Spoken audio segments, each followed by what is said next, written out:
Welcome back, Funela. Welcome. Hello, Ash. So today we are going to discuss about purpose. Yep.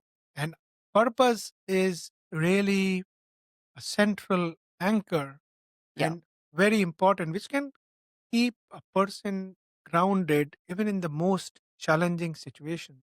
Yeah, absolutely. And we might have a broad sense of purpose. We can talk about purpose in that way.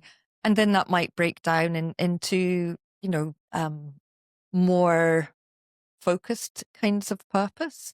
I can think generally your purpose might be to support people and help people to live their best lives, for example. But that could break down further into the exact way that you want to do that, that maybe you want to go and become a doctor, you want to become a coach. Maybe you have high value that you place on education and learning. You have strong feelings about how that should happen or how that needs to happen. So you become a teacher. So that's your purpose. But then again, that might break down into all sorts of other related purposes within that may be attached to goals. So yeah, we can think of it at a sort of macro and micro level, I guess. And even just on the level of, my purpose is to survive the day. That's a very basic sense of purpose. But what do you add to that? Do you survive the day with a sense of meaning? You survive the day with a sense that you've supported other people, that you've connected with other people. Yeah.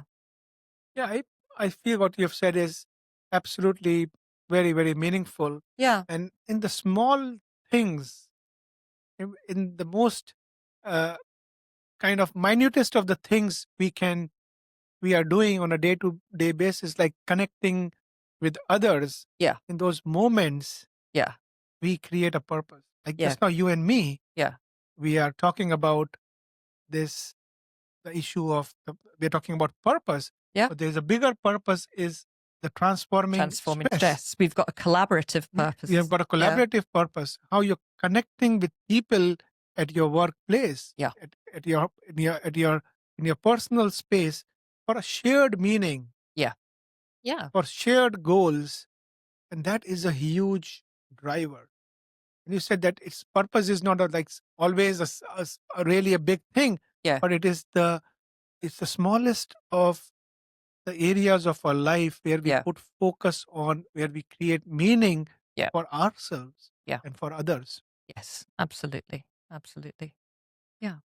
And I suppose for animals who are less complex than human beings, purpose might attach more to the nuts and bolts of survival, and that's important for us too. But yes, you mentioned perhaps these higher purposes that are more collaborative, where we're trying to do something that maybe doesn't just impact our immediate environment, but has a sort of ripple effect. And if we have good intentions, which are backed up by, self management, emotional intelligence, social intelligence, resilience, environmental management, these ripples can start to create something more positive. Maybe we're not going to change the whole world, but we're going to do something.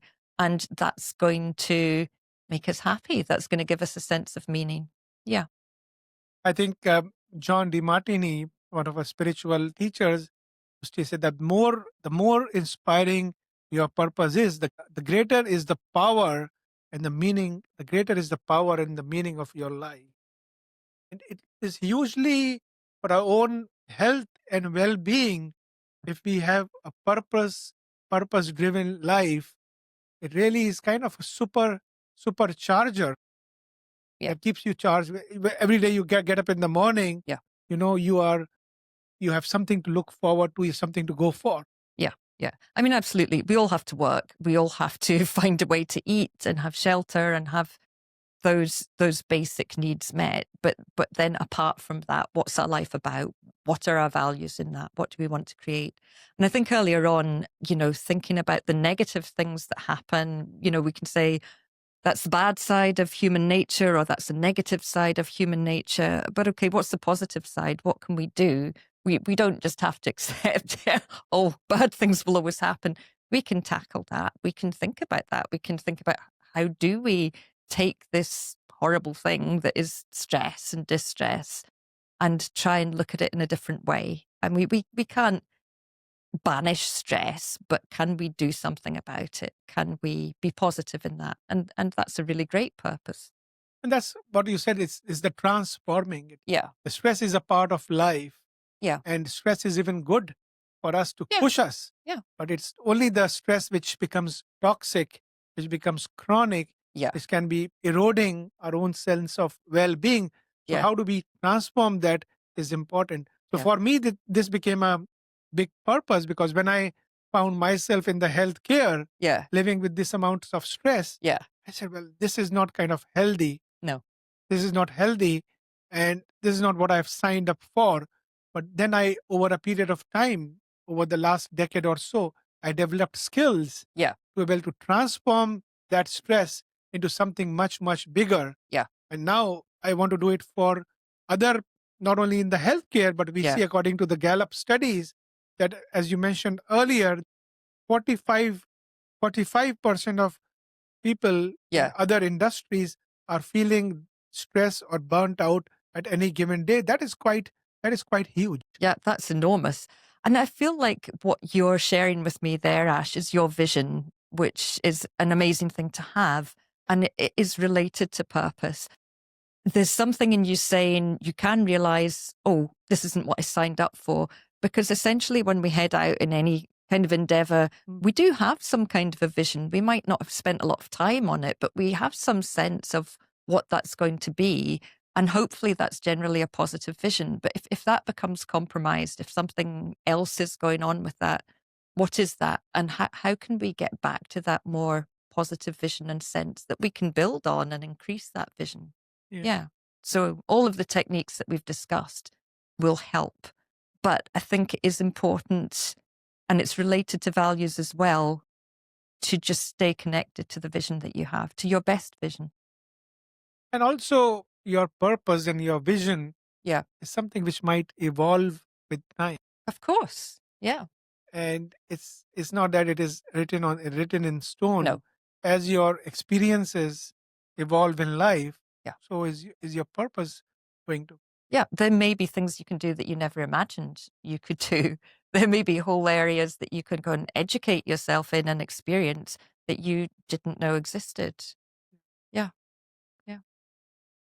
And I think also that's a place where we keep coming back round to coaching and how Mhm. that can help. I Yeah. think it is important. There's a lot that you can do for yourself, but there's something very special about sharing a space with someone else Mhm. who's there, who's a neutral party Mhm. who wants to support you. That's their purpose. They want to support you in achieving your vision, in supporting yourself.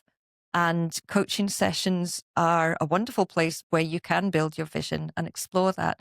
Because day to day, we can end up, maybe we're going home and we're grumbling and moaning about our hard day, and we're talking to friends about issues at work or talking to colleagues about issues at work. Where do we get to go and expand a positive vision of something? And that's important. And if you can do that, then you can actually maybe bring that into conversations at work so they become a bit less heavy, and you start to maybe encourage people in their own visions, Yes. because we can't stay shut down. We can't just think, oh, things are bad and they can't ever get any better, Mhm. because then they won't, because that's just a rigid belief. Things are bad, they can't get any better.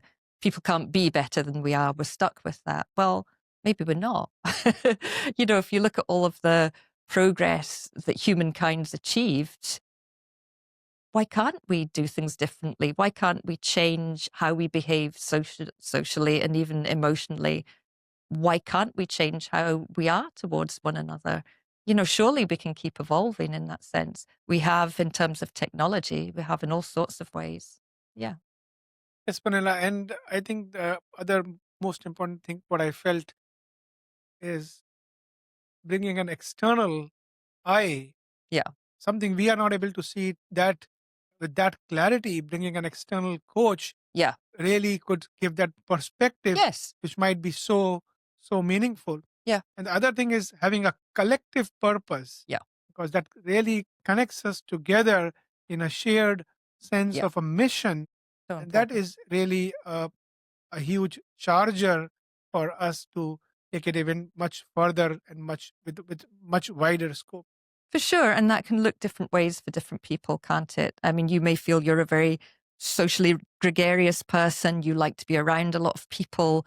Or maybe you're not. Maybe you prefer working on your own, but there's still connection that you need and that will help you with the outside world. So it's finding your best place with that. It's finding what you need.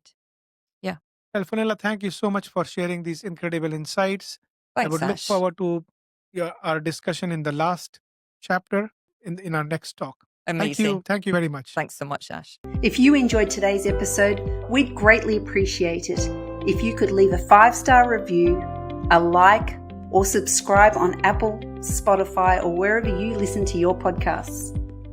Your support helps us reach more people looking to transform their stress into new comfort. We'd love to hear your thoughts, so don't forget to comment and share. For more tips and updates, please be sure to check out our social media links in the description box below.